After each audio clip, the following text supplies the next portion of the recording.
नमस्कार दर्शक बंधु आपण स्वागत करुच्छे आपंकर फेवरेट चैनल अपडेट ओडिशा को। दर्शक बंधु आपने जानते हैं ओडिशा रे बहुत सारा योजना आछि आज बहुत सारा योजना जो हो बहुत नुआ नुआ योजना अच्छे किंतु आज मो योजना जो योजना विषय कहबी ये बिल्कुल गोटे नुआ योजना जो योजना रे कि एबे ही जो समर मौसुमी बैठक बसला ये आमर मोहन चरण माझी सार निजे गोटे नुआ योजना लागू कर जो कि जो योजनार ना अच्छे कामधेनु योजना आप स्क्रीन पर देखिपारे बड़ घोषणा कले मुख्यमंत्री राज्य में लागू हो कामधेनु योजना खर्च हम 1424 कोटी।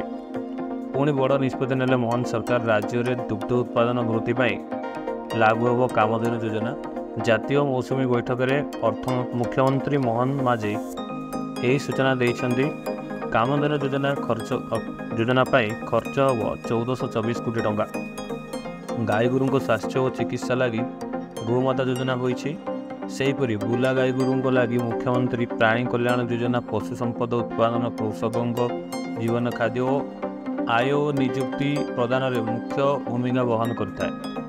राज्य में दैनिक दुग्ध उत्पादन को द्विगुणित करने लक्ष्य नहीं एक नूतन अम्ब्रेला स्कीम मुख्यमंत्री कामधेनु योजना आरंभ करा जिवो।